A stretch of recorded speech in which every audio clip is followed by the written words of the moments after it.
വിശ്വാസം. ഏകദേശം 10 ഏക്കറോളം വരുന്ന സ്ഥലത്തായാണ് ഈ കാവുള്ളത്.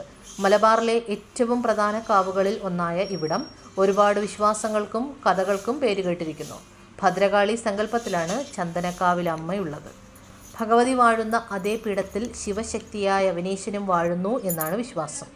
ശ്രീകൃഷ്ണ ഭഗവാന്റെ ജീവിതം വിവരിക്കുന്ന നാരായണീയം രചിച്ച മേൽപ്പത്തൂർ നാരായണ ഭട്ടതിരിയുടെ കുടുംബക്ഷേത്രമാണ് ചന്ദനക്കാവ് ഭഗവതി ക്ഷേത്രം.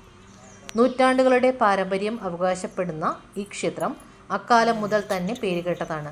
ചന്ദനക്കാവിലമ്മ എന്ന പേരിൽ ഉപാസിക്കുന്ന ഇവിടുത്തെ ഭഗവതി മേൽപ്പത്തൂരിൻ്റെ ഉപാസനമൂർത്തിയാണ്. പണ്ട് കാലത്ത് വേദാധ്യാപനത്തിന് പേരുകേട്ട ഇവിടെ വെച്ചാണ് മേൽപ്പത്തൂർ വേദാധ്യാപനം നടത്തിയതത്രേ. മാത്രമല്ല, തൻ്റെ ഗുരുവിൽ നിന്നും സ്വീകരിച്ച വാതരോഗം ഭേദമാകുവാൻ ഗുരുവായൂരപ്പനെ ഭജിക്കുവാനായി ഗുരുവായൂർ ക്ഷേത്രത്തിലേക്ക് പുറപ്പെടുന്നതിന് മുൻപ് അദ്ദേഹം താൻ ആരാധിച്ചിരുന്ന ദേവിയെ ഇവിടെ ചന്ദനക്കാവ് ക്ഷേത്രത്തിൽ പ്രതിഷ്ഠിച്ചു എന്നാണ് വിശ്വാസം.